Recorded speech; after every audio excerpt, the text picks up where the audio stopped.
Bishop Elmer, Father Nante, mga kapatid na pari, at mga inamahal kong kapatid kay Kristo.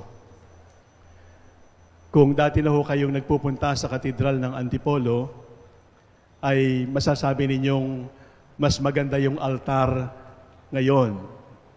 Katatapos lang na pagandahin yung altar. Bagay naman po, bagay sa magandang birhen. Kailangan ho natin ng kagandahan kasi ang kagandahan ay paalaala sa atin ng kapangyarihan ng Diyos. We need beauty because by the power of beauty, we will be saved. The world will be saved. Maganda ang katedral, maganda ang altar, maganda yung simbahan. Pero hindi po ito ang pinakamagandang katedral sa buong mundo. Sapagkat ang pinakamagandang katedral sa buong mundo ay ang buong mundo na ginawa ng Diyos. Kapag nakita natin ang ganda ng lumulubog na araw, kapag nakita natin ang ganda ng buwan at mga bituin sa madilim na gabi, kapag nakita natin yung ganda ng ambon na nagpapakintab sa mga daon ng punong kahoy, kapag nakita natin yung luntiang gubat na Diyos lamang ang pwedeng gumawa, alam natin na mayroong kapangyarihan sa likod ng kagandahang ito.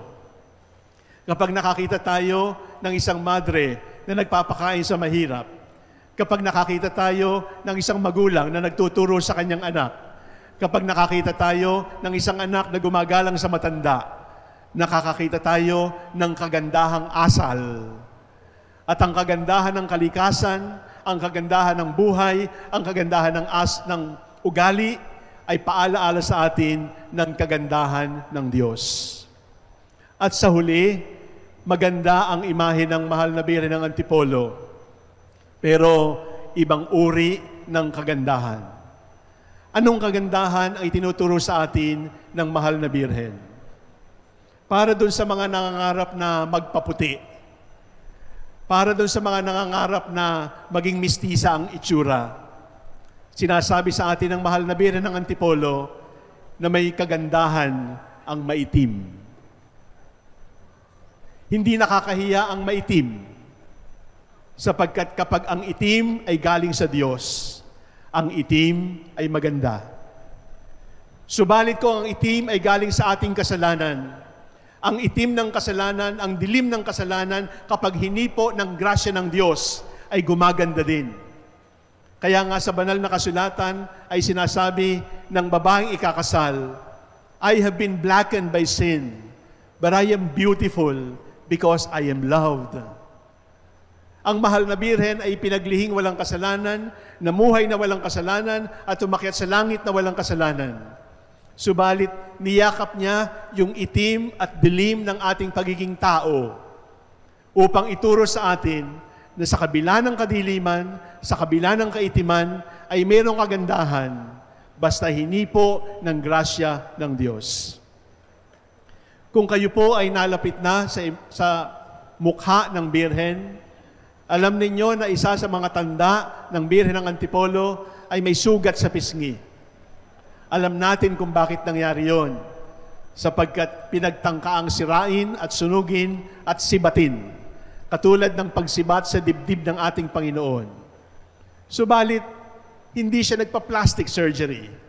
Hindi nilagyan ng masilya yung sugat sa kanyang pisngi. Bakit? Sapagkat ang sugat ay maganda. Ang masugatan ay maganda. Sa katunayan, kapag tayo ay nabuhay dito sa mundo at hanggang sa huling hininga ay hindi man lang tayo nasaktan, ang ibig sabihin lamang noon ay hindi tayo talaga nagmahal.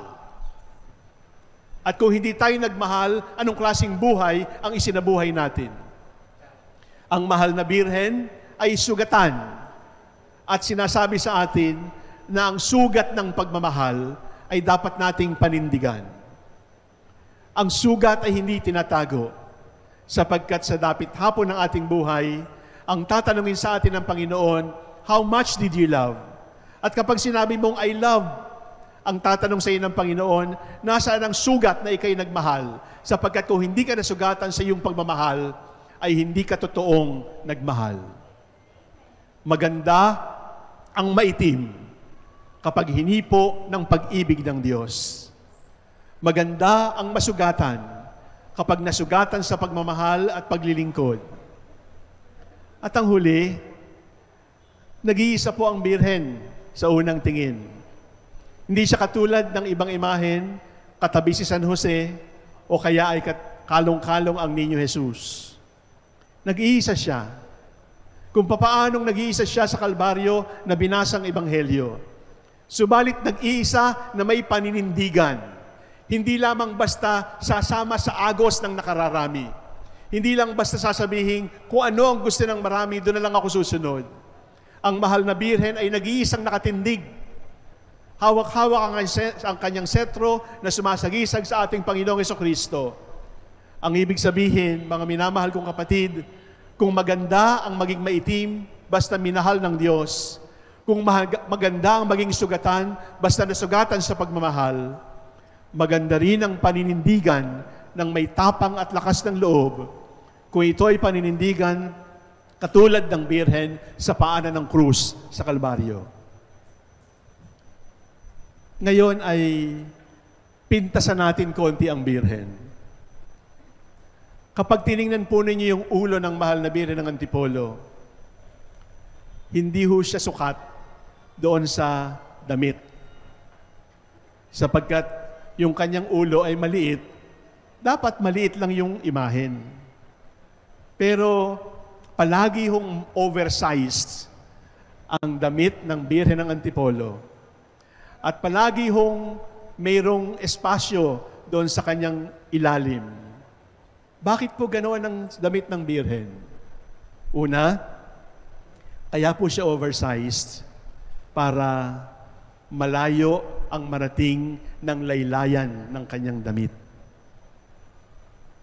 At malayo ang marating ng laylayan, ang ibig sabihin, marami ang hindi makaralapit sa kanya, subalit dahil mahaba ang laylayan ng kanyang damit, mas maraming aabot sa kanya.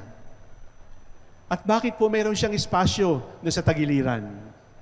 Kasi po, noong Middle Ages, ang sinasabi ng mga kaparian ay doon sa espasyong yon, sa kaliwa at kanan ng mahal na birhen, doon daw niya tinatago ang mga makasalanang minamahal niya upang maligtas.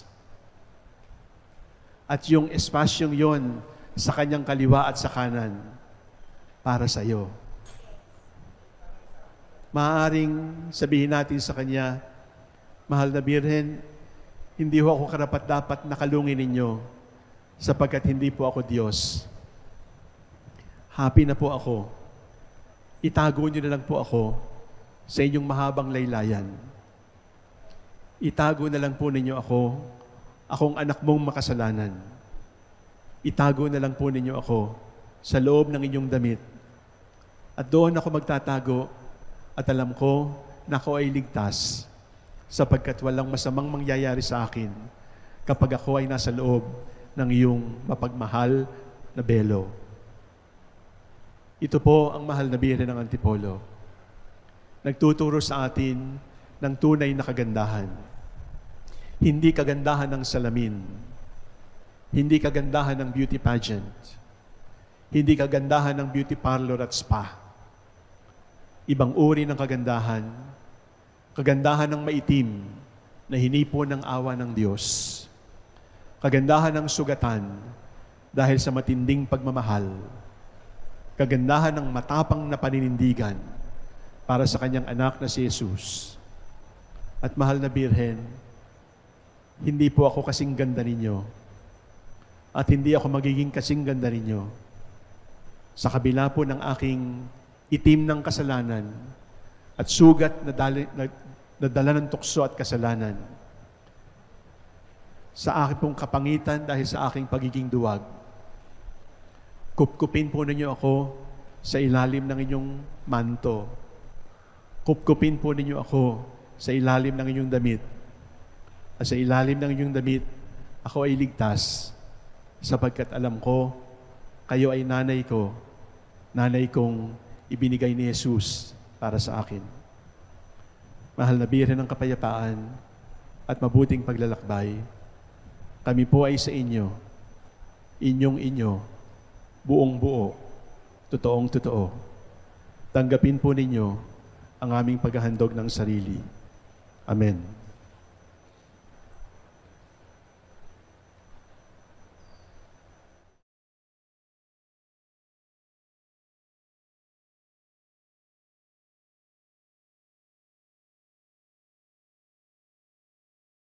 Jesus Christ, the Son of God, was born for you and me.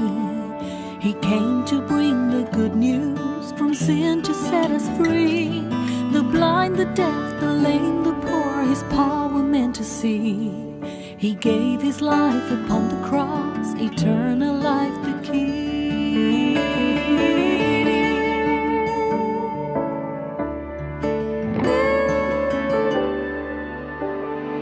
He broke bread and shed wine before His agony. We share the body and the blood in His memory. To make His message known is our responsibility. So here we are to pledge our lives to the